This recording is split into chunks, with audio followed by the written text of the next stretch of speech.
Hey everyone, it's Beerus144. Thought I'd try a little voiceover on this video. So we're dealing with the anniversary event, and all in all, I think things went really well. I was able to manufacture a Sylvie based on the prisms that we got from the one summon. I had to UOC the other one, but I was able to manufacture her completely, and I think she's probably one of the strongest units in the game. So we're pulling these anniversary tickets here, and I haven't been very lucky with them. I've only gotten one 5-star EX ticket and one UOC ticket. I did, however, get 2 Moogle prisms, so I felt that was pretty lucky, but all in all, it's mostly just been blue tickets and 4-star tickets. But nevertheless, they're free, so pretty good. I actually think, yeah, I get 2 Moogle prisms here, so that's incredibly lucky. I'm not sure what I'll use them on, but still really nice just the same. Yeah, so like I said, they're free, so no real sense complaining about it. I really think that the 3rd anniversary was mostly received really well.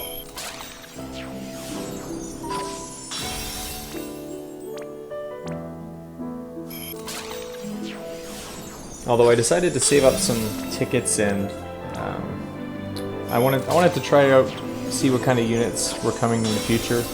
I felt Rivera was a pretty decent unit to try to pull for, so I ended up pulling some 50 tickets in these videos for her to try to get her, and going through the step up, see if I could get lucky. I saved basically everything from CG Charlotte. I got really lucky on CG Charlotte. And so I thought, oh, might as well just pull everything today. Today felt like a good day for pulls, so I thought I'd pull everything.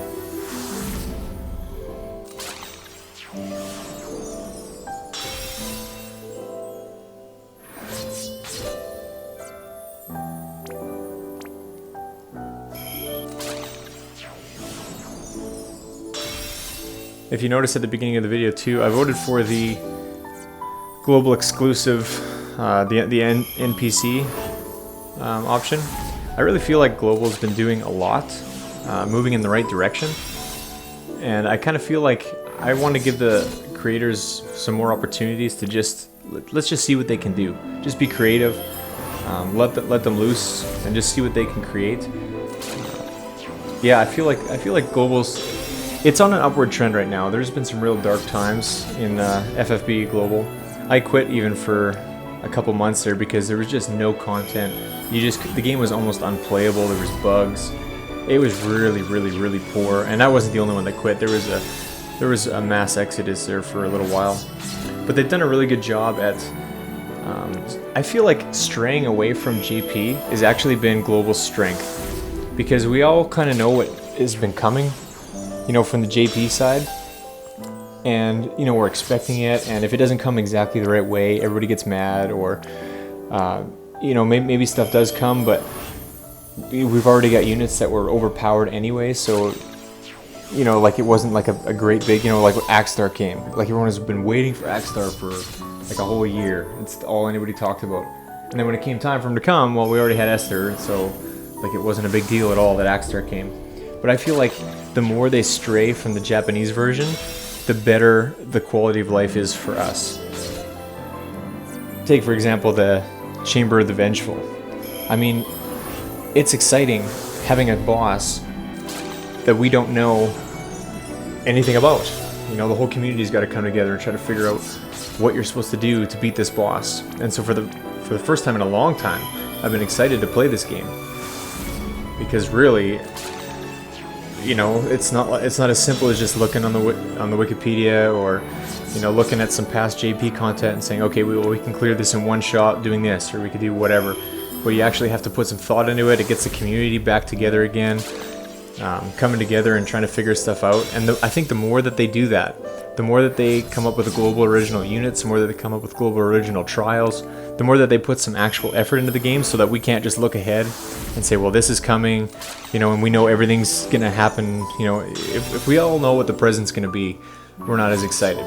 But if we, you know, if it just comes out as a surprise and nobody knows what's going on, well, all of a sudden there's some life that gets just straight injected into the community. So as you can see, these polls have not been that great. 20 some tickets in, or whatever I am. Pretty much par for the course for EX tickets. Not that lucky with them. Except for here, I think. Yep, there it is.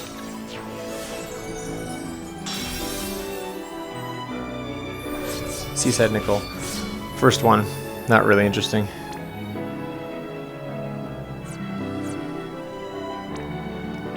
Yeah, I mean, the anniversary's been great for me personally.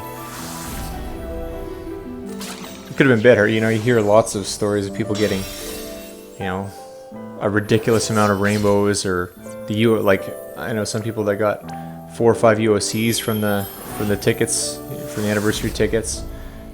Some people get like 6 or 7 5-star EX tickets. I mean, that's not my experience, but you hear that it happens to some people, and so that's great. That's good. I'm happy to at least have got 1 rainbow from all these EX tickets anyway. Could have been worse. I could have got none. I don't think I'll ever use Seaside Nickel. There's just no need to.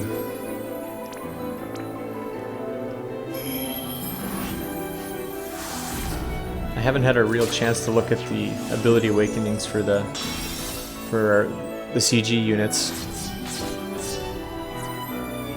Actually, I did fully awaken Lid. Lid on demand 70% break is so good, like so good. And now she gets a dispel with one of her moves.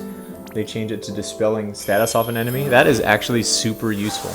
You don't think it would be, but there's lots of scenarios where an enemy can't, like a boss can't be defense or spirit broken, or yeah, defense or spirit broken, and the turn that you want to one-shot them, they've put up some sort of buff, and so now she has a purpose, you know, instead of the last turn just doing nothing. Now she can be that dispeller. Somebody else can put that imbue back on, or that imperil back on them. And so it's actually, anytime a dispel is used, it's super, super useful. They made her a little bit easier to get a limit burst off. Always good with her. 79% AoE break is just ridiculously strong. Not as good as Egger's, of course, but still really, really nice. They gave her 10% mitigation permanently. You know, she, for 9,999 turns or something, can't be dispelled. She just has 10% damage mitigation on her at all times. Really strong there. And so last of the tickets here. Last of this batch anyway. I kind of saved up, so I wanted to do a video of just everything, just to see if I could get the percentages to work out with a 3% rainbow rate. And so far, what am I, 25 tickets or so in, 1 rainbow, so that's not bad at all. 5 plus 1, up to over 30 tickets now.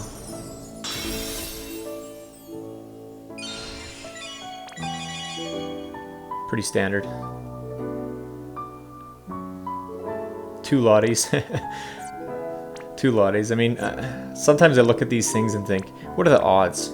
I think earlier in this video you'd see I'd pulled two blue units back to back, and I think, what are the odds of that happening? Like, it's got to be harder to pull 2 rainbows back to back than it is to pull 2 of these exact same blue units.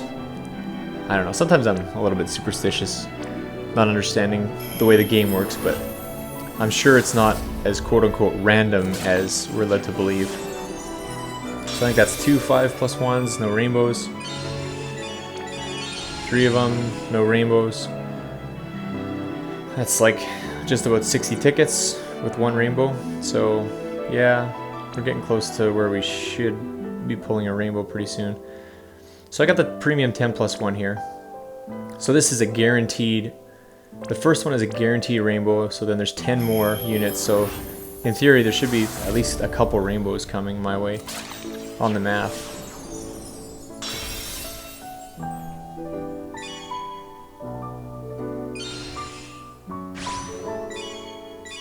And my second Barbarecia, I'll actually use her, probably for just one-shotting bosses, mostly.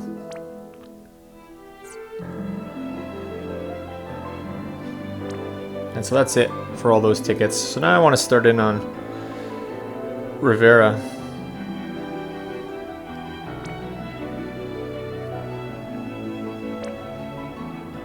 I want to see what I can get with her. And so this video will be in 2 parts. So stick around for the second part.